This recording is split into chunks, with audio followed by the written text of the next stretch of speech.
Shape देख लीजिए। अगर इसको हम बोलेंगे एक्स एक्सिस है और ये वाली कौन सी है, वाई एक्सिस है, तो पता है इसमें होता क्या है, ये होते हैं ऑर्बिटल के लोब्स इस तरीके से। डी ऑर्बिटल की शेप कैसी होती है, ऐसी होती है डबल डबल शेप। इनको लोब कहते हैं, लोब्स कहते हैं। अगर ये लोब्स देखो, ये एक्स अक्ष है, ये वाई अक्ष है, अगर ये वाले लोब अक्ष के बीच में उपस्थित हैं, ठीक है, तो यहाँ पे इसका नाम क्या हो जाएगा, एक्स और वाई के बीच में है इसका लोब, तो इसका नाम होगा डी एक्स वाई। ठीक है, दूसरा बनाते हैं ऑर्बिटल। यहाँ पे मान लेते हैं वाई एक्सिस, यहाँ मान लेते हैं जेड। अब अगर वाई और जेड अक्ष के बीच में लोब होगा इस तरीके से, तो इसको कहेंगे डी वाई जेड।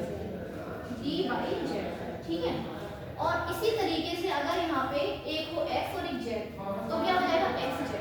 अब हमें दिख रहा है इन तीनों ऑर्बिटल में लोब कहाँ उपस्थित है, एक्सिस के बीच में, है ना, एक्सिस के ऊपर उपस्थित नहीं है। जब एक्सिस के ऊपर लोब नहीं होते, एक्सिस के बीच में होते हैं, तो उन कक्षकों को कहते हैं नॉन एक्सिस। तो ये तीनों है नॉन एक्सिस। अब इसको देखना डी एक्सिस पे वाई स्क्वायर, ये एक्सिस है और ये भी एक्सिस है, ये है एक्स, ये है वाई।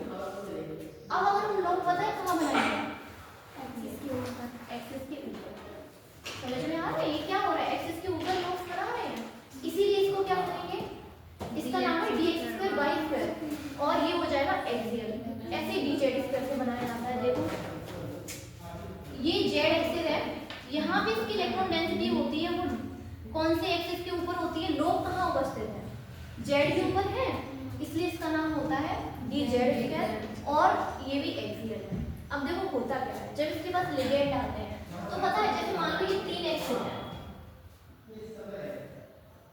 एक्स वाई जेड, ठीक।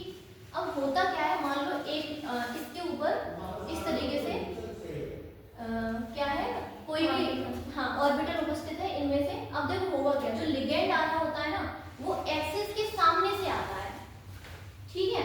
अब लिगेंड के पास क्या, लिगेंड वो होता है, ये तो हम कोऑर्डिनेशन में पढ़ेंगे वैसे तो, लेकिन यहाँ ये समझो होता क्या है, जो एक्सियल वाले तीनों ऑर्बिटल्स हैं, और एक्सियल वाले जो दो ऑर्बिटल है, इनकी ऊर्जा बढ़ जाती है और इनकी घट जाती है, मतलब ऊर्जा में अंतर हो गया। अभी पांचों की ऊर्जा एक समान थी, ठीक है। अब होगा क्या, यहाँ लिखेंगे D X square Y square D Z square, ठीक है। ये कौन सा है, D X Y D Y Z और डी एक्स जेड। अब ये समझो, अगर कोई भी ऐसा एलिमेंट है जिसके पास एक इलेक्ट्रॉन है, जैसे यहाँ मान लो इसके पास एक इलेक्ट्रॉन है, तो अब इसको अगर ऊर्जा मिलेगी तो इसका एक्साइटेशन होगा, मतलब ये उत्तेजित होगा, यहाँ से यहाँ जाएगा, ठीक है। तो यहाँ पे जब भी एक्साइटेशन होता है या अनपेयर्ड इलेक्ट्रॉन है, कोई भी इलेक्ट्रॉन यहाँ स्थित है, कोई भी अयुग्मित इलेक्ट्रॉन अगर स्थित है और उसका एक्साइटेशन हो रहा है, तो वहां पे वो कंपाउंड होता है या वो आयन होता है, कैसा, कलर्ड, ठीक है। यानी इनडायरेक्टली हम ये कह सकते हैं कि अगर अयुग्मित इलेक्ट्रॉन उपस्थित होगा तो वो कलर्ड होगा, और अगर अनपेयर्ड इलेक्ट्रॉन उपस्थित नहीं है तो वो कैसा होगा, कलरलेस। जैसे इसको देखो, स्कैंडियम 3+, मतलब स्कैंडियम में चार्ज 3+, ये बताओ कलर्ड होगा या कलर्ड लेस होगा, कैसे बताएंगे हम, अनपेयर्ड इलेक्ट्रॉन निकालेंगे, इसमें आ रहा है या नहीं आ रहा है, बताओ। एटॉमिक नंबर है 21, 3 चार्ज लगा हुआ है, यहाँ पे 3 माइनस कर देंगे, 18 इलेक्ट्रॉन बचेंगे। 18 इलेक्ट्रॉन अगर फिल करोगे तो लास्ट में आएगा 3p6, ठीक है। 4s और 3d में कोई इलेक्ट्रॉन नहीं आएगा, यानी इसमें कोई अनपेयर्ड इलेक्ट्रॉन नहीं है। निकाल के देखो, अच्छा देखो कैसा है ना, कोई इलेक्ट्रॉन नहीं आएगा, ये कैसा हो जाएगा, कलरलेस, ठीक है। तो ध्यान रखेंगे अगर कहीं पे अनपेयर्ड इलेक्ट्रॉन आ रहा है तो वहां पे उसके चांसेस होते हैं कलर्ड होने के, और अगर अनपेयर्ड इलेक्ट्रॉन नहीं है तो वो कलरलेस होता है, क्योंकि वहां पे होता क्या है, देखो पता है कोई भी कंपाउंड कलर कब होता है, इसी को डी ट्रांजिशन भी कहते हैं। डी ट्रांजिशन मतलब एक डी कक्षक से इलेक्ट्रॉन कहाँ जा रहा है, दूसरे डी कक्षक में, इसमें नहीं जा सकता। इनकी तो तीनों की देखो जा तो सकता है, पर इन तीनों की एनर्जी तो सेम है, तो वो कोई उसको एक्साइटेशन नहीं बोलेंगे। फिर एक्साइटेशन का मतलब ये होता है कोई भी इलेक्ट्रॉन है ऊर्जा को ले और अपने से ज्यादा वाले ऊर्जा के कक्षक में जाए। पहले देखो समझो क्या है, जब ये कक्षक पांचों एक साथ लिखे हैं मतलब इनकी ऊर्जा समान है। जिन कक्षकों की ऊर्जा समान होती है उन्हें कहते हैं डीजनरेट ऑर्बिटल। Degenerate orbital. अब होगा क्या, यहाँ पे ये ऑर्बिटल दो इस तरीके से ऑर्बिटल के सेट्स में विभाजित हो जाएंगे, स्प्लिट हो जाएंगे, जिनमें से इन दोनों की ऊर्जा बढ़ जाती है, जो ऊपर लिखे हैं मतलब उनकी ऊर्जा बढ़ रही है, ऊपर जाने पर एनर्जी बढ़ती है। अब देखो होगा क्या, इन 5 कक्षक में 2 की ऊर्जा बढ़ गई पहले से और इनकी क्या हुई, कम हो गई। इससे नीचे लिखे ये, यानी इनकी ऊर्जा कम हो गई है। जो ये 2 ऑर्बिटल है ना, इनको कहते हैं ईजी सेट, ईजी सेट भी कहते हैं, ईजी ऐसे नाम दिया है ईजी सेट। इन दोनों कक्षकों का नाम क्या है, ईजी। इन तीनों का नाम होता है T2G। इसको बहुत डिटेल में पढ़ने वाले हैं इसी के अगले वाले चैप्टर में, कोऑर्डिनेशन में, ठीक है। लेकिन यहाँ भी समझो क्या है, अब होगा क्या, जैसे ये एक इलेक्ट्रॉन है ना, इसको यहाँ पहुँचना है, ये कैसे पहुँचेगा, यहाँ की ऊर्जा तो ज़्यादा है, तो ये बाहर से जैसे ही ऊर्जा लेगा, ये इसका एक्साइटेशन हो जाएगा। और होता क्या है, ये इलेक्ट्रॉन जब वापस से इसमें आता है ना, तो ऊर्जा बाहर निकलती है जितनी इसने ली है, तो वही हमें कलर्ड के रूप में दिखाई देती है। जैसे रेडिएशन हमने पढ़ी थी ना, उनका कलर होता है विजिबल रीजन में जो, तो उससे रिलेटेड है। इनडायरेक्टली इसमें हम ये याद रख सकते हैं, अगर ये बताओ यहाँ पे इलेक्ट्रॉन होगा तभी तो उसका एक्साइटेशन होगा। कुल मिला के हम कह सकते हैं अगर अनपेड इलेक्ट्रॉन है यहाँ पे तो वो क्या होगा, कलर शो करेगा, और नहीं है तो वो कलर लेस होगा। ठीक है, हमसे ये नहीं पूछा जाएगा इसका कलर कौन सा है, पर फिर भी हमें ये याद रखना है कलर और कलर लेस का कॉन्सेप्ट। ठीक है, कौन सा कलर है कौन सा कलर लेस इलेक्ट्रॉन है तो कलर होगा, नहीं तो कलर लेस होगा। ठीक है, ध्यान रखेंगे। तो अच्छा, यहाँ पे इसमें वैसे एक टॉपिक ये भी था कि शेप तो वो तो पता ही है, तो इस तरीके से ये इसको लिख सकते हैं वैसे। ठीक है, ये लिखेंगे, इसको लिख लेना, और शेप पता होगी, नहीं पता है तो बना भी सकते हैं बाद में। ठीक है, और ध्यान रखना इन दोनों को कहते हैं एक्सियल ऑर्बिटल्स, इनको कहते हैं नॉन एक्सियल ऑर्बिटल्स। ध्यान रखना,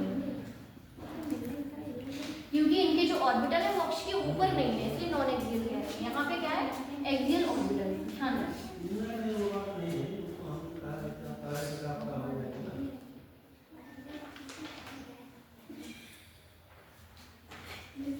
ये क्या है, dx² by स्क्वायर। ठीक है, इसको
ये बताओ, टाइटेनियम पे चार्ज है 3+, इसमें निकालो इलेक्ट्रॉन है या नहीं है, और है तो ये कैसा होगा, और नहीं है तो कलर्ड होगा या कलर्ड है।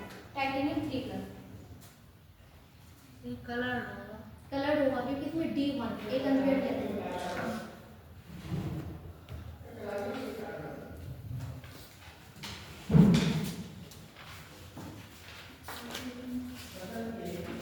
कैसा हो जाएगा,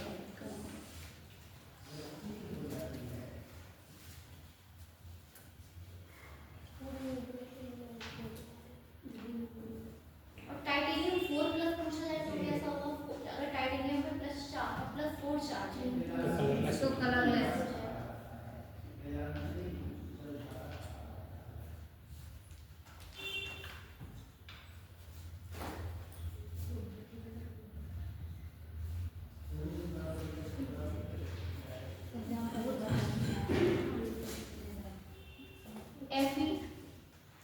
Fe2+, Fe3+, Mn2+।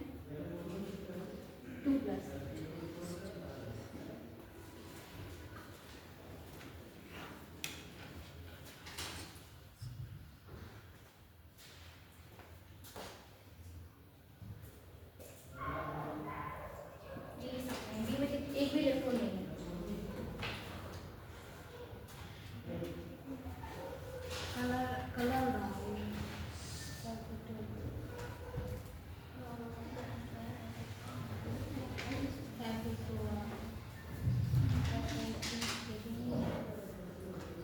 कलर हो जाएगा। ये तीनों मैम कलर नहीं होगा। कलर नहीं होंगे, जिसमें से Fe ट्रिपल प्लस होता है येलोइश, मतलब येलो कलर का, और डबल प्लस वाला कलर भी मुझे आते हैं। नहीं, बस हमें ये पता होना चाहिए कलर है या कलर है। ये कलर के लिए तो, लेकिन इससे हमें ये पता लग रहा है ना, डी ब्लॉक के जो आयंस हैं वो कैसे होते हैं, कलर्ड नेचर होता है, ज्यादातर होते हैं। ठीक है, सभी नहीं, ज्यादातर, कुछ कलरलेस भी होते हैं। ठीक है, बाकी आगे बढ़ते हैं।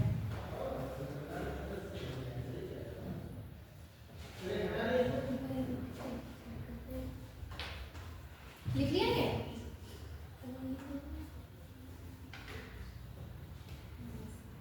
इसके बाद हेडिंग लिखेंगे।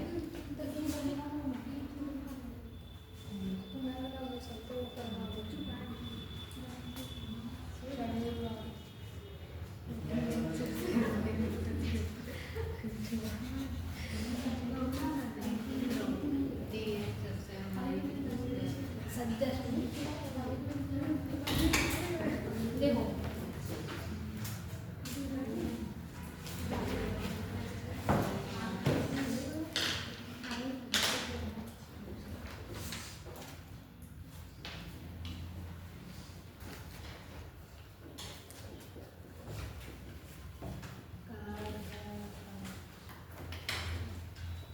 समझो क्या है। फर्स्ट पॉइंट इसमें लिखेंगे, लिखो। फर्स्ट पॉइंट लिखेंगे, ऑल द मेटल्स, हाँ हेडिंग लिखनी है, फिर लिखना है ऑल द मेटल्स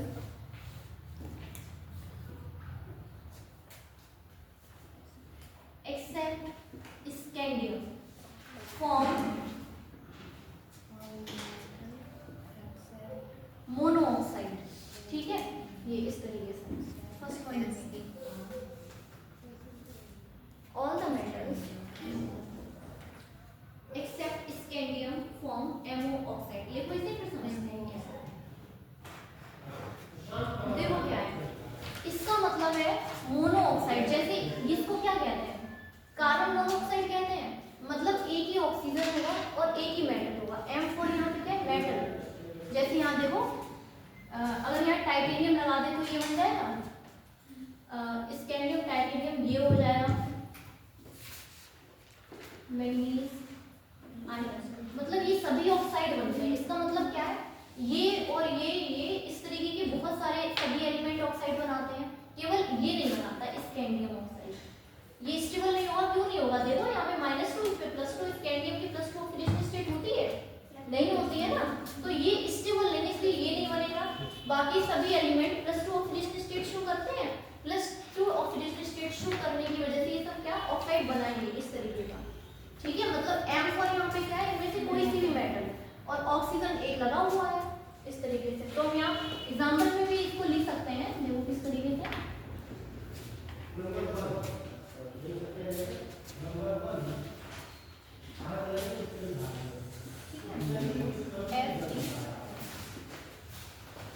समझ में आ रहा है?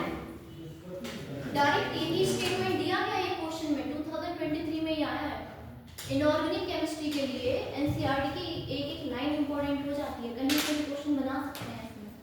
ठीक है, तो ध्यान रखेंगे। देखो, सभी मेटल्स ये वाला ऑक्साइड बनाती हैं एक्सेप्ट स्कैंडियम। स्कैंडियम नहीं बना सकता, रीजन भी पता है हमें इसका, क्योंकि वो +2 ऑक्सीडेशन स्टेट शो नहीं करता है।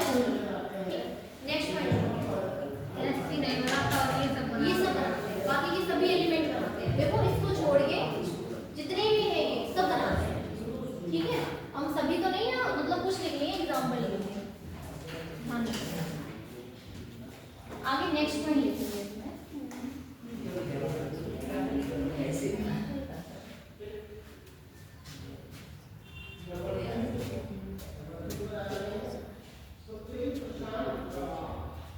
अगला पॉइंट लिखो, highest oxidation number in oxide, highest oxidation number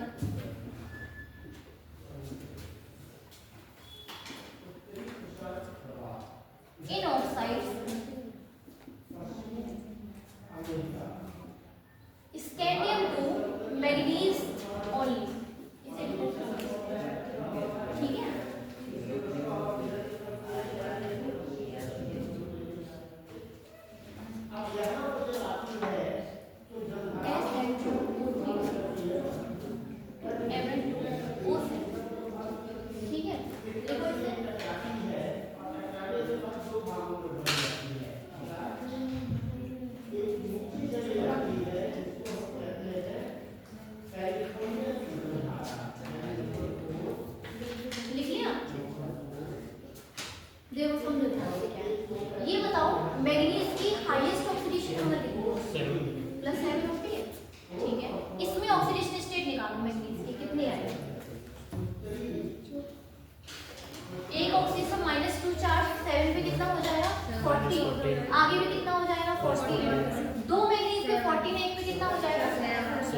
oxide में अपनी हाईएस्ट ऑक्सीकरण संख्या में है।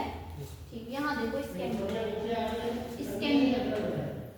ठीक है, कितना चार्ज आया स्कैंडियम पे? +3 आएगा।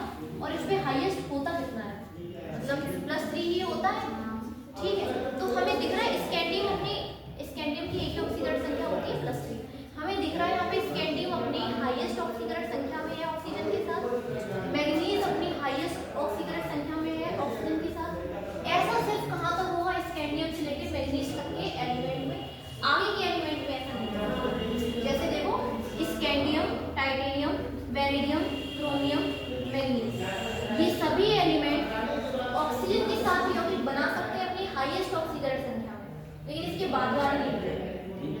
ठीक है, क्योंकि बाद वाले एलिमेंट की वैसे ही हाईएस्ट मतलब हाई ऑक्सीकरण संख्या स्थायी नहीं होती है, +2 होती है। तो ध्यान रखिए, मतलब यहाँ से यहाँ तक ये एलिमेंट अपनी हाईएस्ट ऑक्सीकरण संख्या में होंगे ऑक्सीजन के साथ, पर ये इसके बारे में बहुत नहीं है। हाँ, एक मैग्नीज में +7। ठीक है, ऐसे ये है सेकंड पॉइंट का मतलब, इसे लिख लिया। नेक्स्ट लिखो, ये देखो क्रोमियम ऑक्साइड है CrO, इसका नेचर लिख लेना, बेसिक होता है ये। Cr2O3 ये होता है एम्फोटेरिक। ठीक है,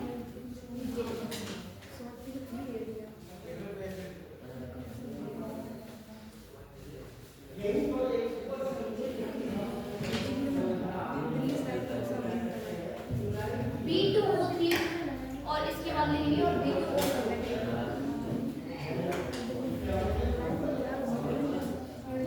B2O3 होता है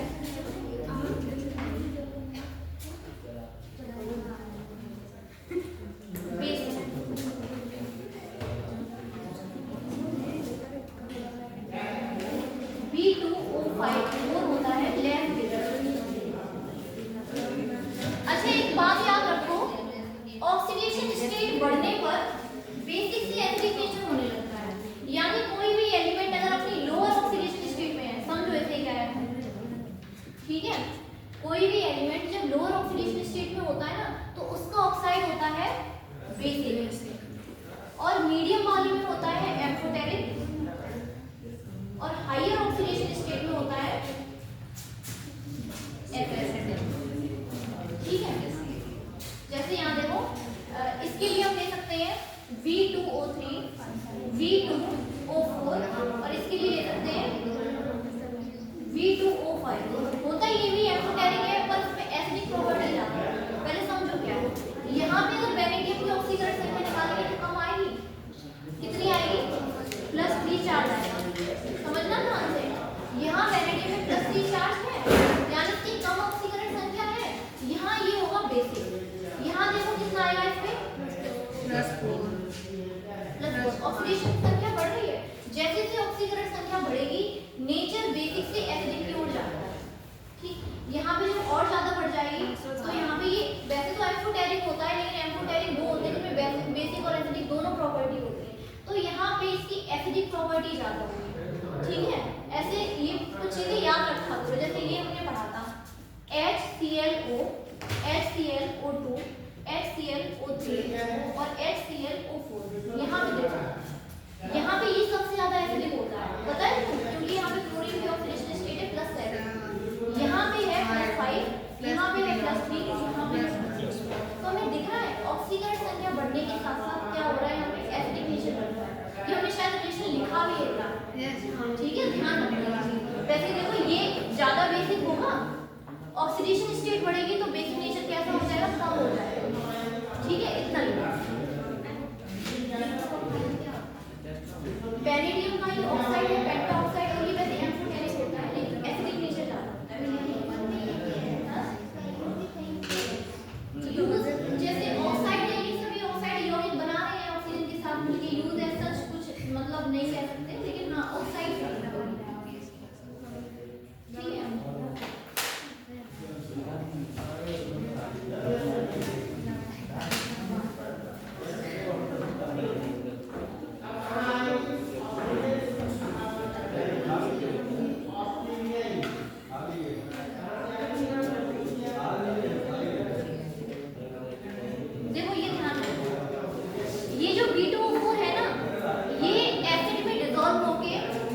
BO पे डबल प्लस बनाता है, समझ रहे हो? B2O4 इतना ही ध्यान रखना है बस। ये एसिड में डिसॉल्व हो जाएगा, मतलब इसकी रिएक्शन अगर एसिड के साथ कराई जाएगी तो ये बनेगा, ठीक, इतना लिखो।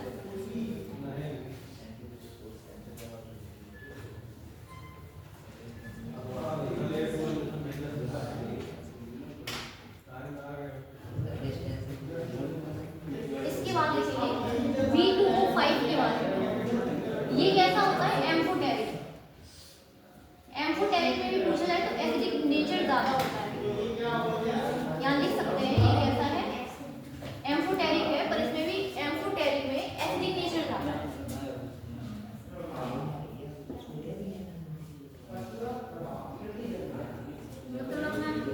मतलब ये है, पहले समझो क्या है। एम्फोटेरिक उन्हें कहते हैं जिनमें एसिड और बेस दोनों का नेचर है। लेकिन अगर हमसे पूछा है बेसिक नेचर ज्यादा है या एसिडिक, तो बताइए एसिडिक ज्यादा है, ठीक। अगर इसको नहीं याद रख सकते तो कितना याद रखो। ये कैसा होता है? एम्फोटेरिक। B2O3 बेसिक है, जैसे जैसे ऑक्सीडेशन स्टेट बढ़ेगी बेसिक से एसिडिक मतलब एम्फोटेरिक की तरफ नेचर जाएगा। ये और कम बेसिक हो जाएगा, फिर ये एम्फोटेरिक हो जाएगा। बस इतना ही लिखना।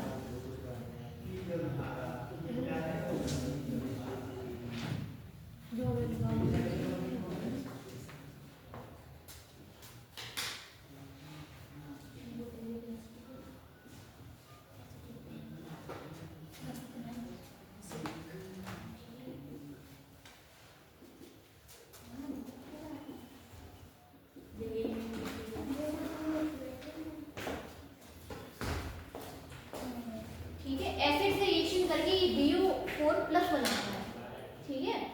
B2O5 एसिड के साथ क्रिया करके BO4 प्लस बनाता है, ठीक। React with acid to give BO4 plus, ठीक। एक और लिख लो बस, लास्ट में रिएक्ट विद बेस। इसको हम इसलिए लिख रहे हैं, पेपर में डायरेक्ट लाइन लिखी होती है कि एसिड के साथ मिलके ये बना रहा है, ये करेक्ट स्टेटमेंट है या रॉन्ग है। अभी क्लास का क्वेश्चन करेंगे तो हमें ये समझ में आएगा इससे क्वेश्चन कैसे आता है, क्योंकि हमें फिर से ये बात है कि इनऑर्गेनिक केमिस्ट्री की लाइन, हर एक लाइन इंपॉर्टेंट होती है, ठीक है, एग्जाम के पॉइंट ऑफ व्यू से, तो इसको छोड़ नहीं सकते, यहीं से क्वेश्चन आता है एग्जाम में, ठीक। एक और लिख लो बस, react with base to give, मतलब ये बेस से रिएक्ट करके क्या बनाता है? To give BO4 triple minus, बस ये लिखना।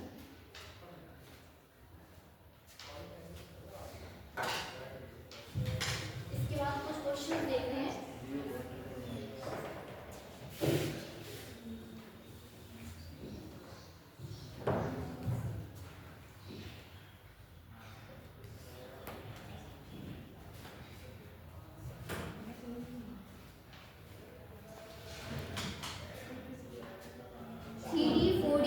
में 3D सीरीज है जो डिटेल में है, बाकी सब दोनों में कुछ नहीं है, बस जनरल याद रखना है कि साइज का क्या करेंगे, ठीक है।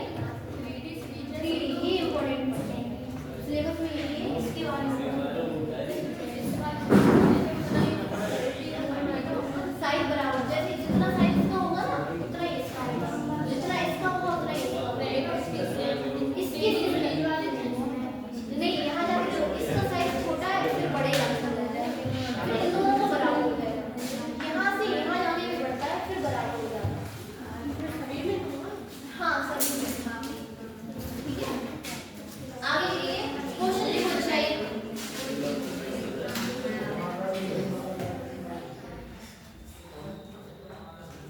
एक क्वेश्चन का आंसर बताएंगे।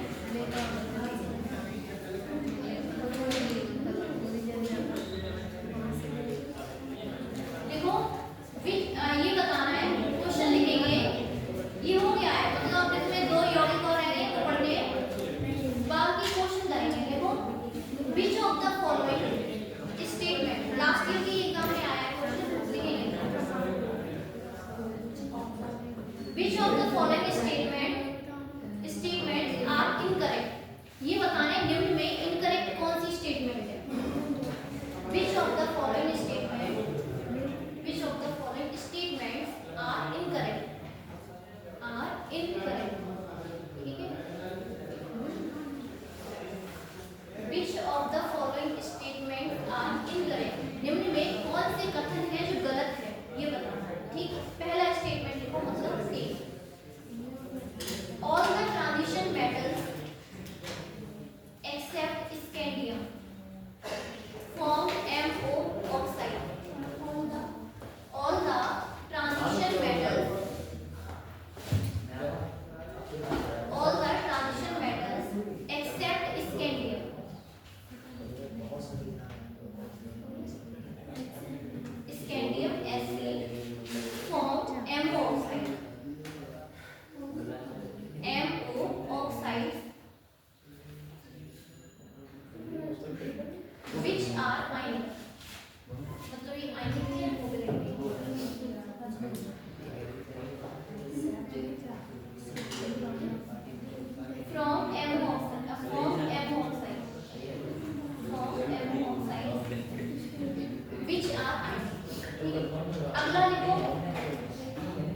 Transition metal oxide, in transition metal oxide, in transition metal oxide is attend, ऐसे अटेन्ड मीन्स प्राप्त करना, इज अटेन्ड इन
इंक्रीज हो रहा है, ये सही है या गलत है, ये बताइए।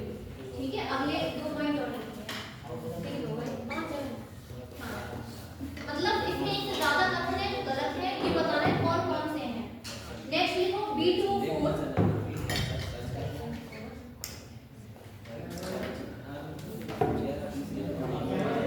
dissolve in acid,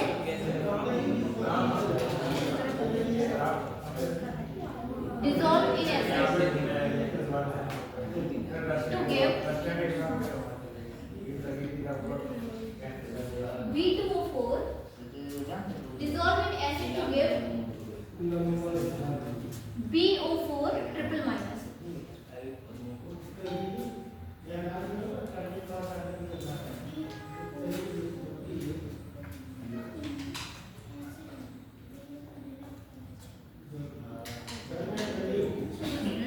Basic but CR2 is acid. बताओ इनमें से कौन कौन से स्टेटमेंट है जो गलत है। डी वाला कौन कौन से गलत हो जाए, डी वाला गलत, ठीक है, और सी वाला बताओ सही है या गलत है। बेसिक नेचर यहाँ से यहाँ जाने पर बढ़ेगा या घटेगा, कम होगा, कम होगा। ऑक्सीकरण संख्या निकालो, अभी हमने लिखा था ये होता है कैसा बेसिक फ्री, और लेस बेसिक हो जाता है तो बेसिक फ्री एम्प्लीफायर हो जाता है। बेसिक नेचर घट रहा है ना, या दूसरा तरीका ये ऑक्सीकरण संख्या देख लो, ऑक्सीकरण संख्या बढ़ती है तो बेसिक नेचर घटता है, तो ये भी गलत है। ठीक है, सी गलत है, डी गलत है, क्योंकि ये नहीं बनाता है। इसको देखो नीचे वाला, ये तो हमने लिखा ही है, ये बेसिक है, और ये कैसा है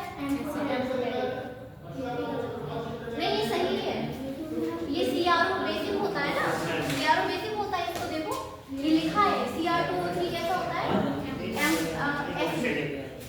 सॉरी यहाँ एम्फोटेरिक, लिखने में मिस्टेक हो गया, एम्फोटेरिक दिया गया है। ठीक है, ये सही है, ये दोनों है गलत।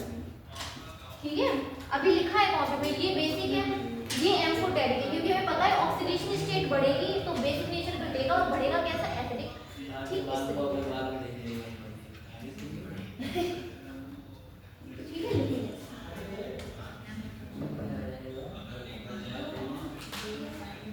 अच्छा, वो मैग्नेटिक प्रॉपर्टी हो गई थी उस दिन, ये बताओ जितने एनोड इलेक्ट्रॉन होते हैं वो कैसे होते हैं, पैरामैग्नेटिक या डायमैग्नेटिक। जिनमें एनोड इलेक्ट्रॉन होता है वो पैरामैग्नेटिक होता है या डायमैग्नेटिक। अनुचुंबकीय होते हैं, परंतु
colour in aqueous solution.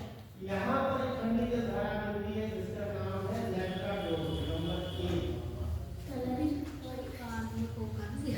Colour in aqueous solution, निम्न में कौन सा आयन जलीय विलयन में रंगीन रंग प्रदर्शन करता है या रंगीन होता है? पहला ऑप्शन लिखेंगे स्कैंडियम में 3+ चार्ज, ये लिखेंगे स्कैंडियम 3+, टाइटेनियम 3+, सी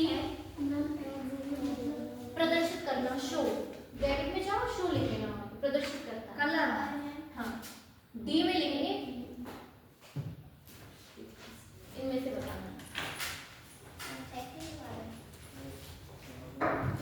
बताओ कौन सा हो जाएगा? कलर लेस या कलर शो कलर, जो कलर प्रदर्शित करता है, जो रंगीन होता है। सेकंड वाला, सेकंड वाला टिक करेंगे।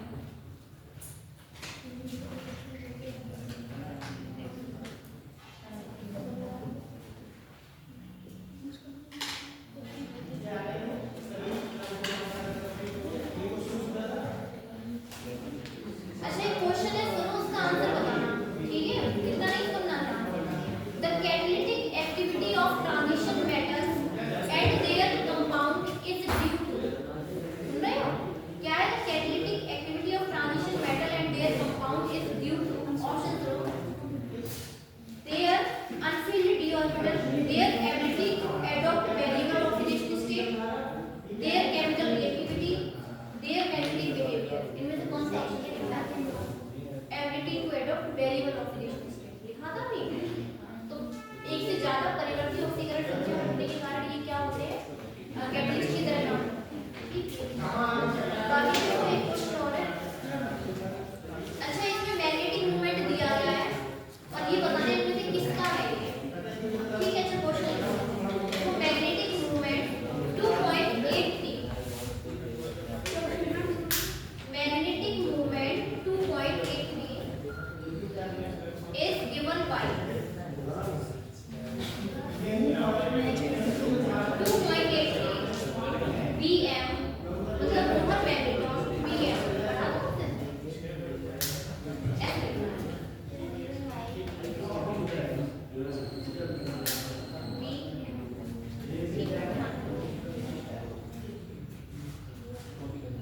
is given by डैश लगा देना, चार ऑप्शन अब ये क्या है दक्षिणी अटलांटिक प्रवाह आ जाएगा है ना।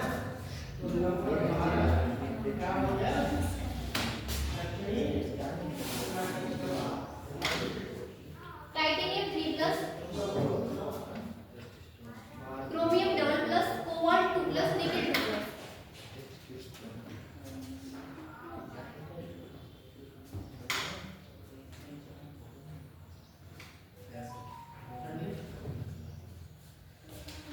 अब यही आगे जाकर नेक्स्ट क्वेश्चन लिखो, विच ऑफ द, ये लिखिए ना, इसमें आंसर भी बताना है, बताओ कौन सा होगा? ये बताना है इनमें से किसका बोहर मैग्नेटिक मूवमेंट 2.83 है, 2.83 किसका होगा?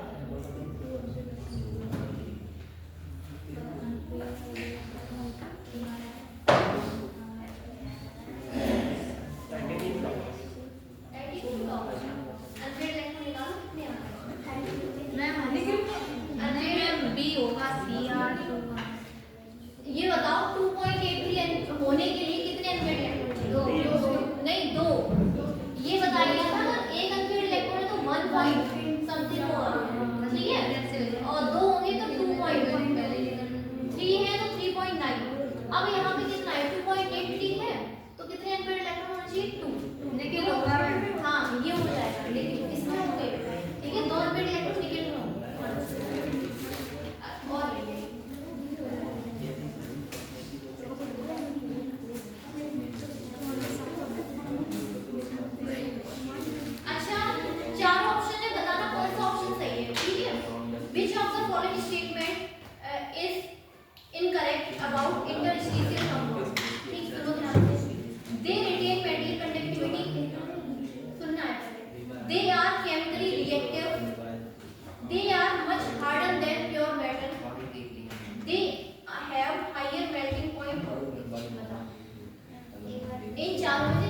प्रॉपर्टी है जो गलत है। किसके लिए?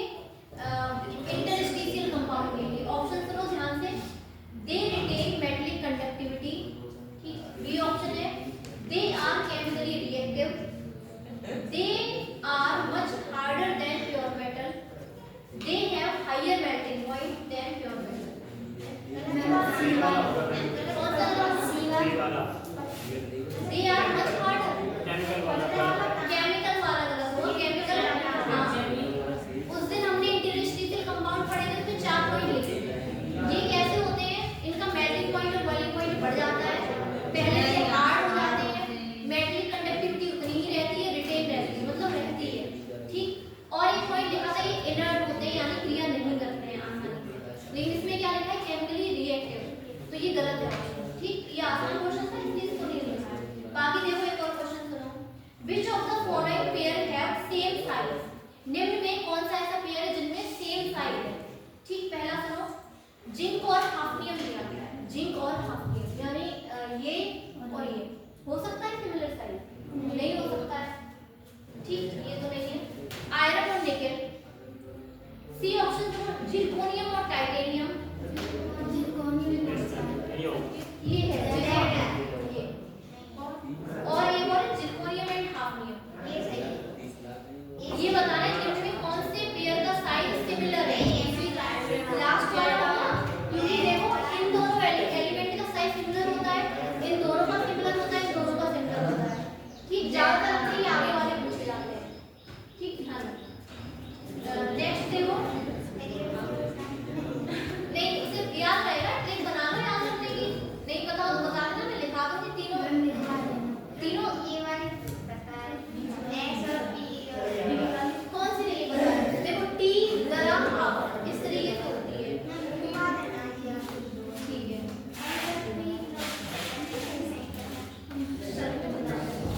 बाकी देखो आगे,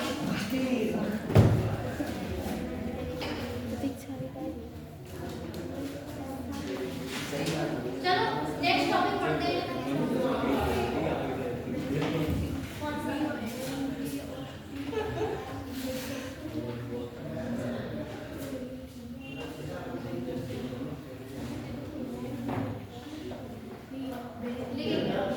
हेडिंग डालेंगे पोटेशियम डाइक्रोमेट, पोटेशियम डाइक्रोमेट, इसको पढ़ो।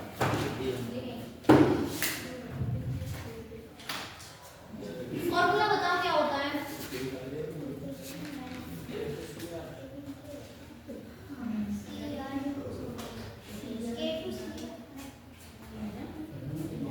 इस चैप्टर में हमें 2 ही कंपाउंड पढ़ने हैं, पोटेशियम डाइक्रोमेट और केमेराफोर यानी पोटेशियम परमैंगनेट। पोटेशियम, अच्छा नाम भी बता रहे हो? नहीं, पोटेशियम डाइक्रोमेट बताओ। देखो नहीं,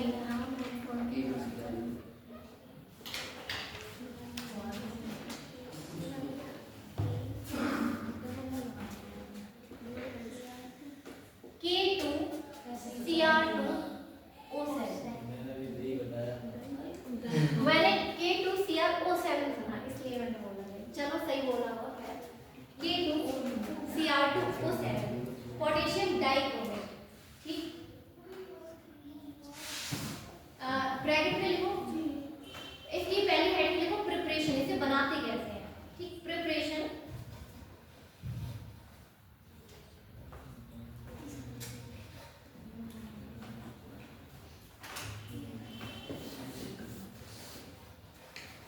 prepared by chromite, इस तरीके से लिखेंगे, और ये prepared by chromite ore,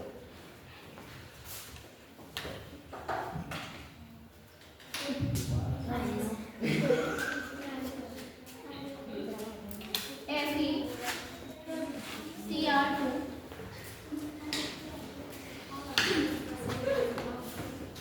ध्यान रखेंगे FeCr2O7, क्रोमाइट और अयस्क कहते हैं।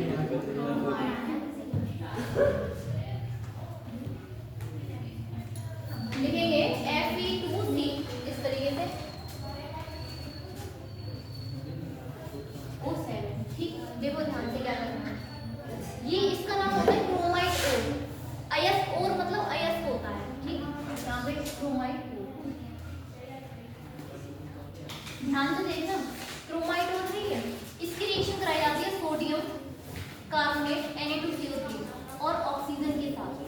सुनना ध्यान से, ये है क्रोमाइट और इसका नाम है क्या, FeCr2O7। इसकी रिएक्शन कराई जाती है सोडियम कार्बोनेट के साथ, ये सोडियम है कार्बोनेट, सोडियम कार्बोनेट और ऑक्सीजन। ठीक, अब देखो होगा क्या यहाँ पे ये 7 O2 होते हैं, यहाँ पे 8 Na2CO3। इन दोनों से देखो क्या बनेगा, Na2CrO4। ठीक है, आगे देखो सोडियम है ये, इसको बैलेंस करो, सोडियम 16 है, 16 है ना, तो इधर भी कितने हो जाएंगे, 16 ही हो जाएंगे ना। क्रोमियम भी बैलेंस करने हैं, ठीक करो इसे, क्रोमियम 2 है, आयरन काउंट करो, आयरन चार का होगा। आयरन देखना यहाँ पे, आयरन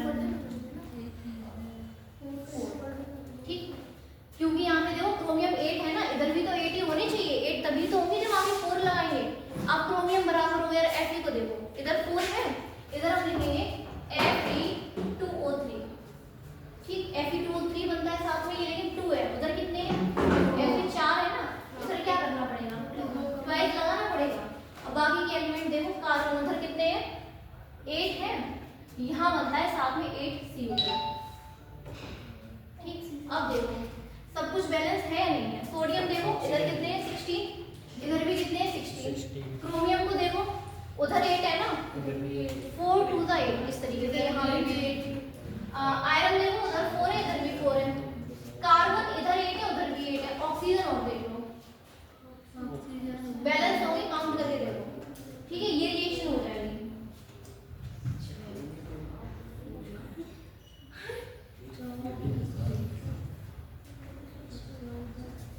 काउंट करो, है बराबर, ऑक्सीजन नहीं है मैम, 66। ऑक्सीजन नहीं है, होंगे बिल्कुल होंगे, देखो नहीं है मैम, देखो 32 और 6 16 इधर 50, इधर 50।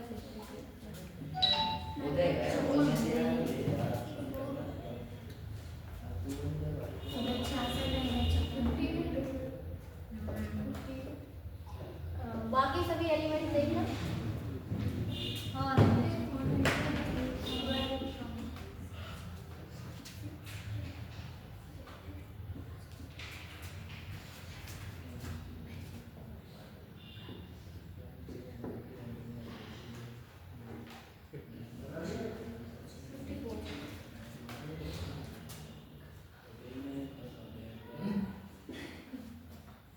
बाकी सभी एलिमेंट नहीं, कुछ नहीं है। क्रोमियम नहीं तो नहीं है, कौन सा, CO, क्रोमियम Cr Cr तो है मैम, ये CO नहीं है मैम। CO2 कितना है, कार्बन है तो इधर देखो 8 कार्बन है, कार्बन इधर भी 8 है, होना तो ये चाहिए 8,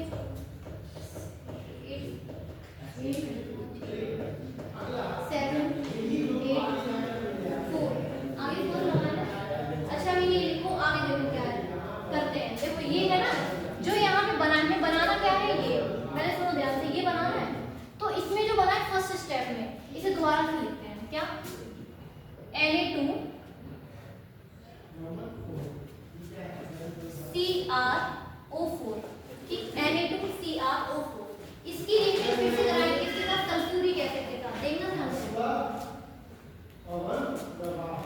H2SO2। देखो ध्यान से क्या बनेगा यहाँ पे, H2SO4। ठीक, Cr2O7। अब बाकी चीजें बैलेंस कर लो, क्या बनेगा, Cr यहाँ पे ट्वाइस लगाना पड़ेगा, क्योंकि इधर क्रोमियम कितने हैं, 2, इधर भी कितने हो गए, 2। बाकी देखो क्या बचा है यहाँ, 2 Na बचे हैं ना, तो Na2 है तो 4 के साथ बाहर निकल जाएगा। देखो सोडियम इधर उधर 4 है, इधर कितने हैं, 2 बचे हैं ना, वो वाले दोनों सोडियम क्या करेंगे, सल्फेट के साथ रिएक्ट करके ये बनाएंगे। अब बचा क्या, ये बताओ,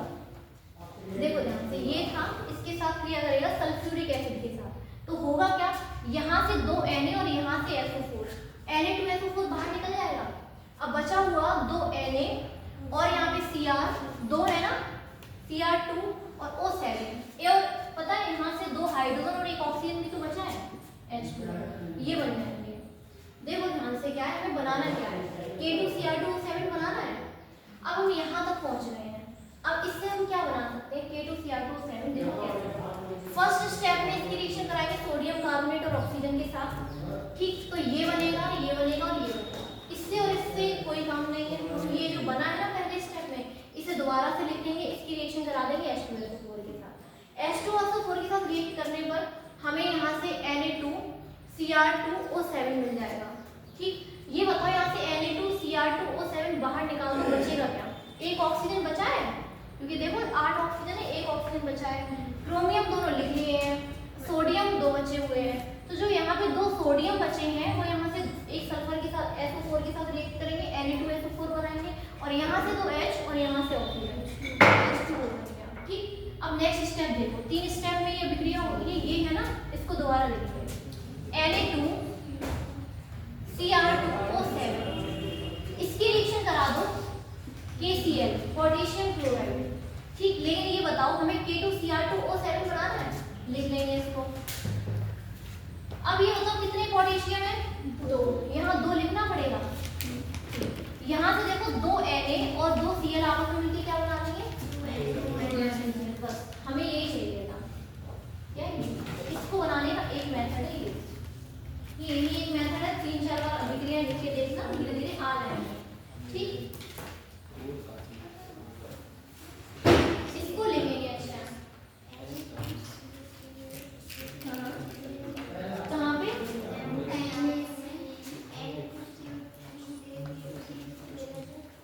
नहीं ऐसा है, बनाने की प्रोसेस लेंगे, अगर हम वहाँ ले लेंगे तो NK फिर क्या बनेगा, यहाँ पे K2Cr2O4 बनेगा, है ना, K2Cr4 बनेगा ना, रिएक्शन फिर से ये करानी पड़ेगी, तो कहाँ पे, ये K2SO4 यहाँ पे, हाँ यहाँ K2Cr2O7। लेकिन देखो होता क्या है कि प्रॉपर्टी में थोड़ा सा अंतर होता है। अब यहाँ पे हो सकता है अगर हम K2CO3 लेते तो उतने अच्छे से अभिक्रिया नहीं हो पाएगी, तो लैबोरेटरी में जो प्रॉपर बनाने का मेथड होता है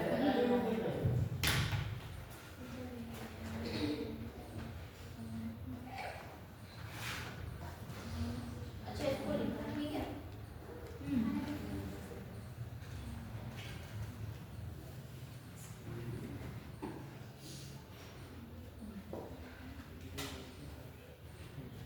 यानी पानी अगर इधर इधर आ गया तो संधारण की तरफ से बदल जाएगी,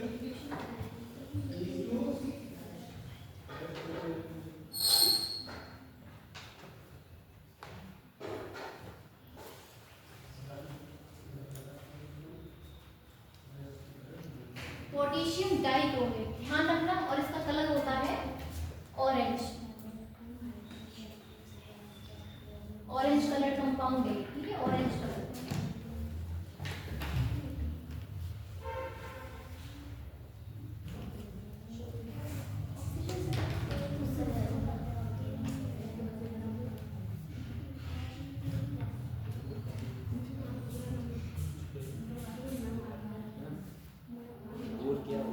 कहाँ पे और अयस्क है, अभी देखो होता क्या है, जैसे मान लो आयरन है, तो आयरन को हमें प्राप्त करना है, हमें आयरन चाहिए, तो ऐसा तो नहीं है कहीं पे आयरन है इसको ले आओ, होता है रॉक्स में अलग अलग यौगिक बनाते हैं, उसके रूप में पाए जाते हैं। जैसे आयरन है ना, आयरन देखो एक इस रूप में पाया जाता है Fe2O3, मतलब इनको खनिज कहते हैं। होता क्या है, जो रॉक्स होते हैं पत्थर और ये पहाड़ पर्वत, इनके अंदर जो आप अंदर जाके देखोगे तो रॉक्स में ये जो आयरन है वो ऑक्साइड के रूप में मिलेगा, कॉपर है वो कॉपर पायराइड के रूप में मिलेगा, मतलब ये। तो इनके जो ऐसे यौगिक होते हैं ना जिनसे हमें ये मेटल प्राप्त करनी होती है, तो इनको और कहते हैं, मतलब अयस्क कहते हैं, हिंदी में कहते हैं अयस्क। ये चैप्टर पहले सिलेबस में था, काफी पहले हटा दिया गया है। होता क्या है, जैसे मान लो हमें कॉपर मेटल चाहिए, तो ऐसा नहीं है कहीं पे कॉपर मेटल ऐसे ही होगी आप उसे ले आओ, हमें करना क्या होगा, उससे ये यौगिक पाया जाएगा, उस यौगिक में से कॉपर को अलग करना पड़ेगा, कुछ प्रोसेस होती है, उसके द्वारा किसी मेटल को उस अयस्क से बाहर अलग किया जाता है, निकाला जाता है, ठीक। इन यौगिकों को अयस्क कहते हैं, ठीक है। ये खनिज और ये मिनरल्स है ना, ये रॉक्स वगैरह में जो मिलते हैं, तो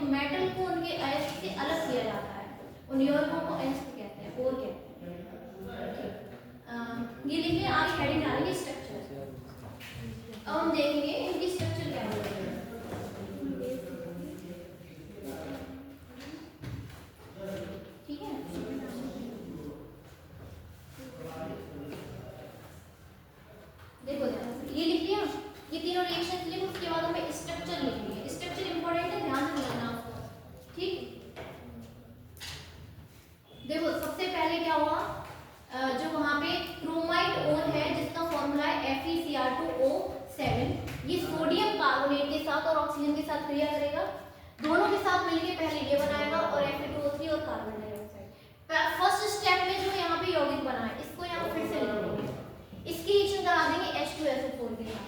अब होगा क्या, यहाँ से Na2 और SO4 Na2SO4 बना लेंगे, ठीक, यहाँ से H2 और यहाँ से एक ऑक्सीजन H2O बना लेंगे, बचा क्या Na2Cr2 और O7 ये बन जाएगा।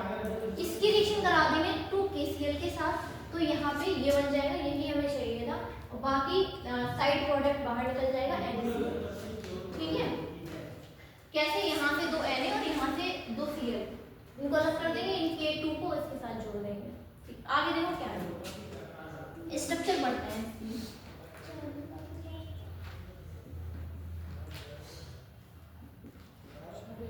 ठीक। देखो होता क्या है, CrO4 डबल माइनस, इसको कहा जाता है क्रोमेट, सुनना ध्यान से, क्रोमेट आयन, ठीक। और यहाँ पे Cr2O7 इसको कहा जाता है डाइक्रोमेट। यहाँ पे 2 क्रोमियम है ना, 2 क्रोमियम होंगे तो उसको कहेंगे डाइक्रोमेट, और इसको कहते हैं क्रोमेट, ठीक। देखो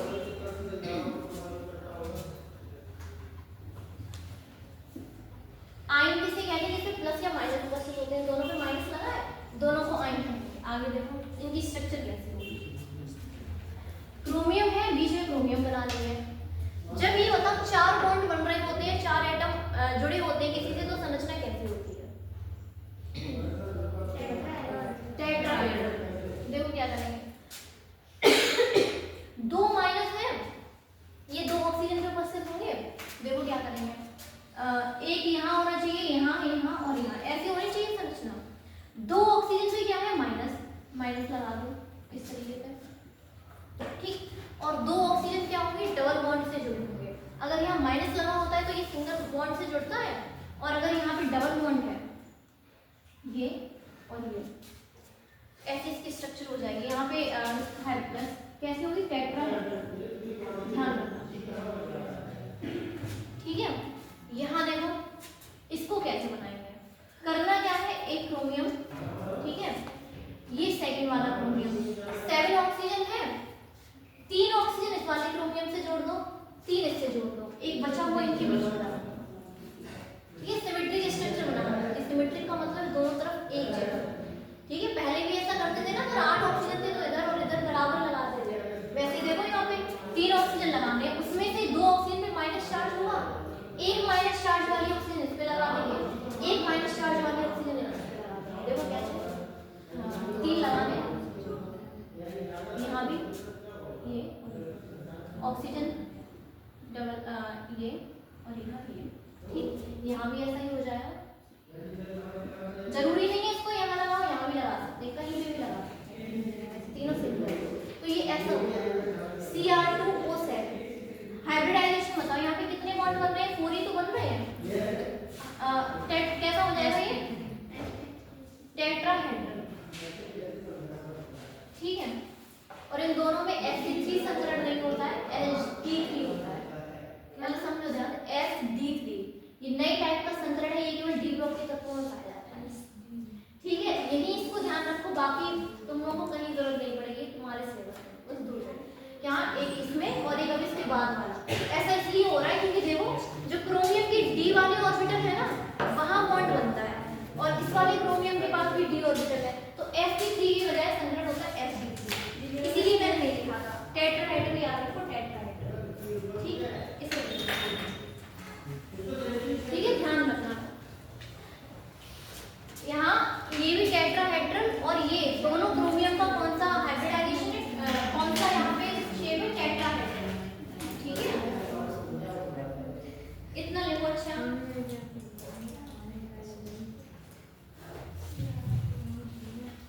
इसे लिखो।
इंटर कन्वर्टिबल मतलब इन दोनों को एक दूसरे में एक्सचेंज किया जा सकता है, ठीक है। क्रोमेट से डाइक्रोमेट बनाया जा सकता है, डाइक्रोमेट से क्रोमेट बनाया जा सकता है। क्या लिखना है? Chromate and dichromates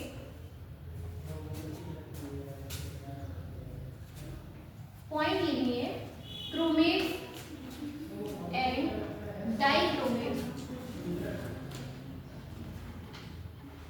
are interconvertible मतलब एक दूसरे में एक्सचेंज हो सकते हैं, ठीक।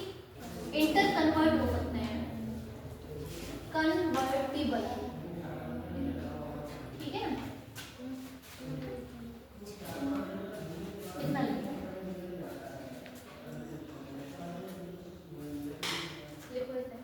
देखो होगा क्या, CrO4 ये बताओ क्या है? क्रोमेटाइन है, ये क्रोमेटाइन है। एसिडिक मीडियम में ये क्या करेगा? एसिडिक मीडियम में ले लो इसको, ठीक है। यहाँ पे ये क्या बनाएगा? Cr2O7 यानी कि डाइक्रोमेट। पहले समझो, ये क्रोमेटाइन है इधर वाला, एसिडिक मीडियम अगर हम ले लेंगे तो यहाँ क्या बनेगा? Cr2O7 मतलब कि डाइक्रोमेट, ठीक।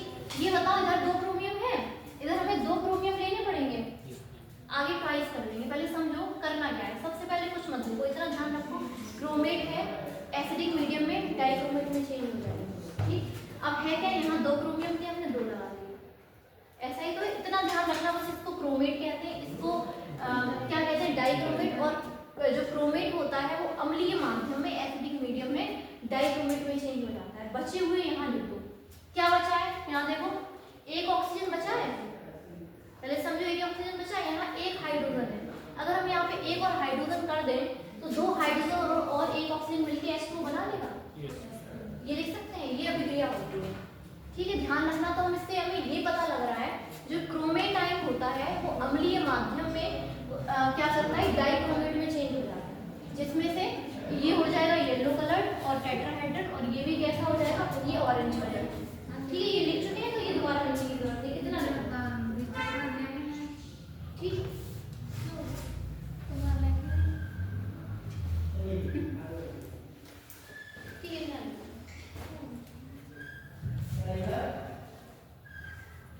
अच्छा, एसिडिक मीडियम का मतलब क्या है? पीएच वैल्यू कितनी होगी? 7 से कम, ये हो जाएगा लेस देन 7। दूसरा देखो क्या है, जो Cr2O7 है मतलब डाइक्रोमेट, ये किस में चेंज हो जाता है? क्रोमेट में। कब? बेसिक मीडियम में, ठीक। बेसिक मीडियम का मतलब है पीएच वैल्यू, हाँ, 7 से ज्यादा, ठीक। पीएच वैल्यू ज्यादा है 7 से, ग्रेटर देन 7, इधर साइड ये है ना, ग्रेटर देन 7। कब? बेसिक मीडियम में। देखो क्या बनेगा, मतलब क्या बनेगा यहाँ पे? डाइक्रोमेट चेंज होगा क्रोमेट में, मतलब ये रिएक्शन अपोजिट हो जाएगी इस साइड, ठीक। क्या बनेगा? ये CrO4 डबल माइनस, उधर 2 क्रोमियम है, आगे ट्वाइस लगा देंगे, ठीक। अब देखो यहाँ पे यहाँ लगाएंगे 2 और यहाँ क्या लगाएंगे? H2, क्योंकि देखो कैसे, यहाँ 7 ऑक्सीजन है और 2 ये हो गए, 9 हो गए। इधर देखो 8 ऑक्सीजन, तो ये है, 1 ये हो गया, और 2 हाइड्रोजन है, वो ये रहे, ठीक। इस तरीके से तो डाइक्रोमेट को क्रोमेट में चेंज कर सकते हैं बेसिक मीडियम में, और अगर इसको इसमें करना है तो एसिडिक मीडियम, ठीक। हाइड्रोजन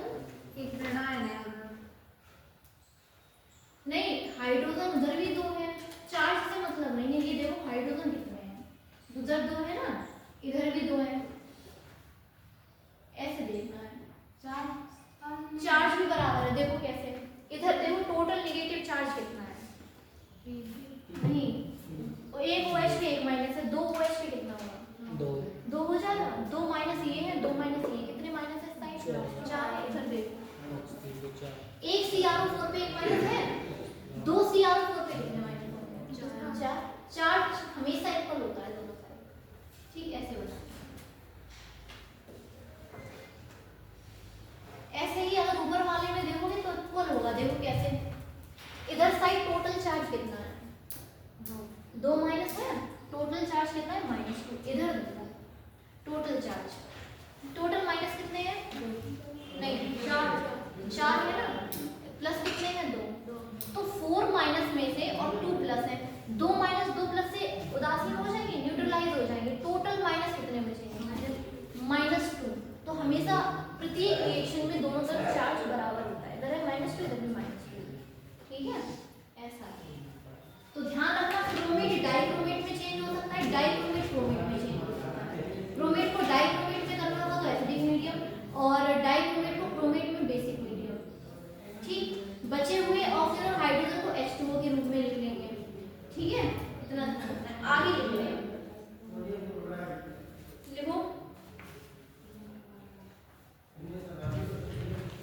पढ़ा होगा ये वैसे K2Cr2O7 और KMnO4 दोनों का यूज क्या होता है।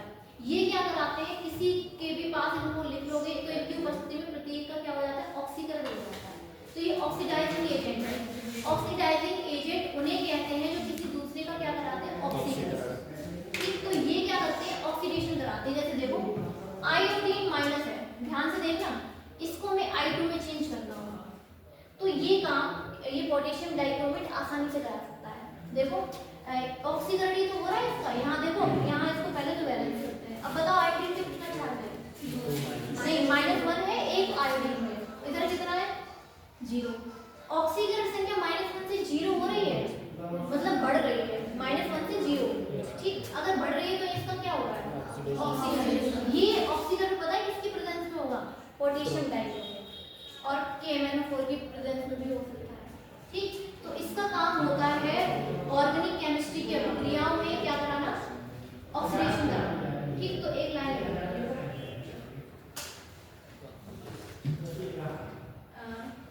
लिखेंगे,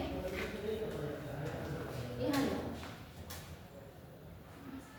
potassium dichromate and sodium dichromate Na2Cr2O7। ठीक है, देखो पोटेशियम डाइक्रोमेट और sodium dichromate are used as strong oxidising agent. ध्यान रखना, स्ट्रॉन्ग ऑक्सीडाइजिंग एजेंट का काम करता है।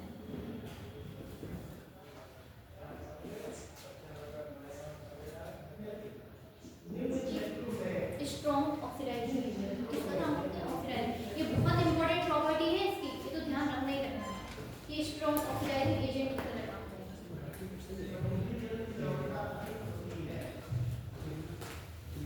अच्छा ये बताओ, रिडॉक्स रिएक्शन वाले चैप्टर में हमने जो रिएक्शन बैलेंस करना सीखा था वो याद है, कोई भी एक है, इलेक्ट्रॉन मेथड से किया था, आयन इलेक्ट्रॉन विधि से।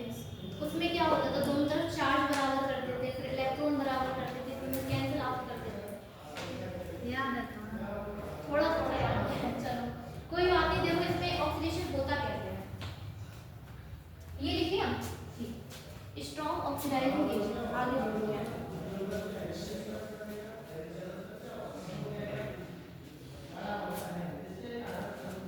ऑक्सीडाइजिंग एजेंट है मतलब ये ऑक्सीडेशन कराएंगे। ध्यान से देखना होगा क्या, Cr2O7 है, Cr2O7। ठीक, ये किसमें चेंज होता है, Cr3+ में। ध्यान से देखना होगा क्या, Cr2O7 पे डबल माइनस था, ये चेंज हो रहा हो CO3+, Cr3+। पहले तो एक चीज समझो, अच्छा ये ऑक्सीडाइजिंग एजेंट है, समझना इसको बहुत ध्यान से। ये ऑक्सीडाइजिंग एजेंट है मतलब किसी दूसरे का ऑक्सीकरण कराएगा। जो किसी दूसरे का ऑक्सीकरण कराता है उसका खुद का क्या होता है, रिडक्शन। इसका देखो रिडक्शन हो रहा है यहाँ से यहाँ जाने में या नहीं। देखो इस पे यहाँ पे चार्ज कितना है, +6, एक क्रोमियम पे, यहाँ पे एक क्रोमियम पे कितना चार्ज है, +3। +6 से +3 ऑक्सीकरण संख्या हो रही है, क्या हो रहा है, रिडक्शन हो रहा है। पहले तो ये समझो, ऑक्सीडाइजिंग एजेंट, समझना इसको ध्यान से, ऑक्सीडाइजिंग किसे कहते हैं, जो उसका सेल्फ का मतलब खुद का क्या हो, रिडक्शन हो। ठीक, और किसी दूसरे का या अदर्स का वो क्या कराता है, ऑक्सीडेशन। इसको ध्यान रखना, भूलना मत। देखो क्या है, जो ऑक्सीडाइजिंग एजेंट है उनका खुद का तो रिडक्शन होगा, वो दूसरे का ऑक्सीकरण करेंगे। अब देखो यहाँ पे अगर ये ऑक्सीडाइजिंग एजेंट है डाइक्रोमेट, तो इसका क्या होना चाहिए, रिडक्शन, और हो भी रहा है। अब इस अभिक्रिया को कंप्लीट करते हैं एसिडिक मीडियम में। हमने जब पढ़ा था रिडॉक्स रिएक्शन, उसमें हमने लिखा था इसको कि कैसे करते हैं। ध्यान से देखो, यहाँ पे 7 ऑक्सीजन थे, वहां हमने एक रूल लिखा था, और अगर रिएक्शन हो रही है एसिडिक मीडियम में तो हम क्या करेंगे, जितने ऑक्सीजन होते हैं इस साइड, वहां एक पॉइंट लेकर लिखा था, balance the oxygen by adding H2। यहाँ 7 ऑक्सीजन है, इधर क्या करते हैं 7H2 लगाते हैं। अब इधर हाइड्रोजन कितने हो गए, 14। यहाँ क्या करना पड़ेगा, हाँ 14H+। सेकंड काम ये था, पहला काम था ऑक्सीजन बैलेंस करना, कर लिया हमने, फिर हाइड्रोजन बैलेंस कर लिए। अब तीसरा काम क्या है, चार्ज बैलेंस करना। ये पॉइंट लिखे थे हमने, सबसे पहले करते थे स्टेप वाइज, और बैलेंस ऑक्सीजन। ठीक, सेकंड स्टेप होता था balance hydrogen by adding H+। Third step था बैलेंस चार्ज। अच्छा बैलेंस करो चार्ज को। इधर टोटल चार्ज कितना है, 14 प्लस है और 2 माइनस है, ओवरऑल प्लस कितने बचेंगे, 12। हाँ 12 प्लस इधर देखो, इधर कितना चार्ज है। अच्छा उधर क्रोमियम 2 है ना, यहाँ भी 2 करने पड़ेंगे, ठीक है। यहाँ बताओ कितना चार्ज है, 6 प्लस 6 है। उधर कितनी प्लस ज्यादा है, 6 प्लस 6 ज्यादा है। प्लस 6 को कम करने के लिए यहाँ क्या करना पड़ेगा, 6 इलेक्ट्रॉन लगाना पड़ेगा। देखो इधर 6 प्लस ज्यादा है ना, 6 प्लस उदासीन कम होंगे तो उनपे 6 इलेक्ट्रॉन होंगे, ठीक है। ये रिएक्शन अब कंप्लीट हो गई। अब ये अभिक्रिया पता है क्या करेगी, ध्यान से देखना। अगर आयोडीन माइनस है तो इसका ये क्या कराएगी, ऑक्सीडेशन, मतलब इसको I2 में चेंज करेगी, समझ रहे हो। आयोडीन माइनस है, ये किस में चेंज हो रहा है, आयोडीन। अब यहाँ पे 2 है इसलिए यहाँ पे 2 लगाना पड़ेगा। अगला स्टेप क्या होता था, इलेक्ट्रॉन ऊपर और नीचे वाले दोनों अभिक्रिया में बराबर करने होते हैं, याद है। यहाँ पे देखो कितने इलेक्ट्रॉन है, 6। नीचे भी हमें 6 ही चाहिए, कैसे आएंगे बताओ। या तो पहले चार्ज इक्वल करो। अच्छा इधर कितना चार्ज है, -2 है, -2। इधर कितना चार्ज है, 0। इधर भी 2 चाहिए, तो यहाँ क्या करना पड़ेगा, 2 इलेक्ट्रॉन लगाने पड़ेंगे, चार्ज बराबर हो गया, ठीक। अब देखो करना क्या है, नेक्स्ट स्टेप में इलेक्ट्रॉन इक्वल करने हैं। वहाँ 6 इलेक्ट्रॉन है, क्योंकि लास्ट जो फाइनल अभिक्रिया आती थी उसमें इलेक्ट्रॉन से इलेक्ट्रॉन कैंसिल हो गए थे, 2 से 6 से 6 इलेक्ट्रॉन कैंसिल होंगे, तो इसका हमें 6 बनाना पड़ेगा। कैसे 6 बनाएंगे, 3 से मल्टीप्लाई करके, बस इतना और करना है। देखो ध्यान से, ये वाली इक्वेशन क्या बन जाएगी, 3I2, ठीक। और जो 6 इलेक्ट्रॉन आएंगे ये हो जाएंगे, इससे कैंसिल हो। बाकी जो रिएक्शन लिखी है उसको ऐड करके लिख लो, इस वाले को और इसको। कैसे ऐड करते हैं, रिएक्टेंट में रिएक्टेंट, प्रोडक्ट में प्रोडक्ट। कैसे लिखेंगे देखो ध्यान से, 14H प्लस, ठीक, ये हो जाएगा। बाकी Cr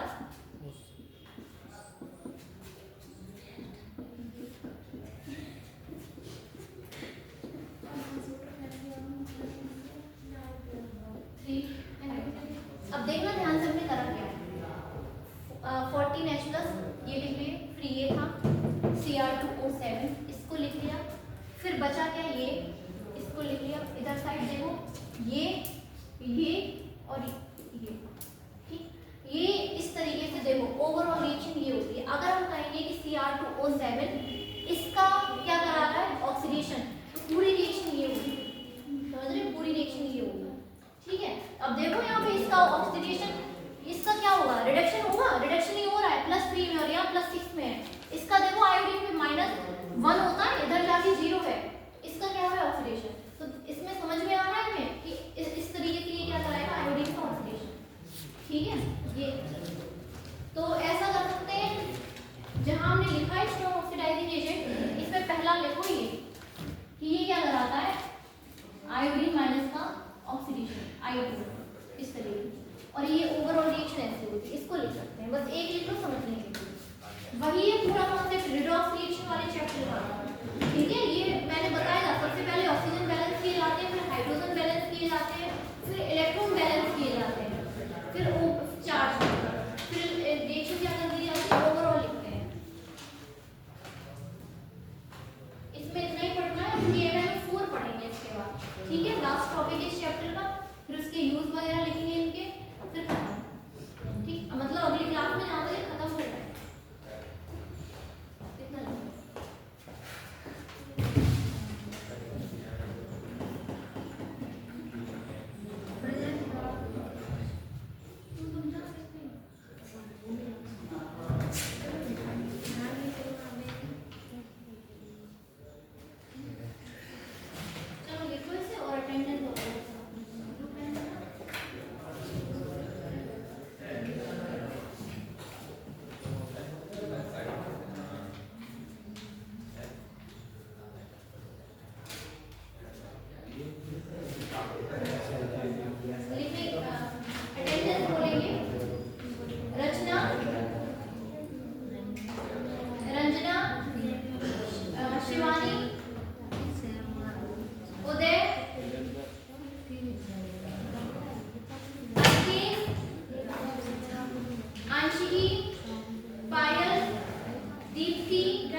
हाइट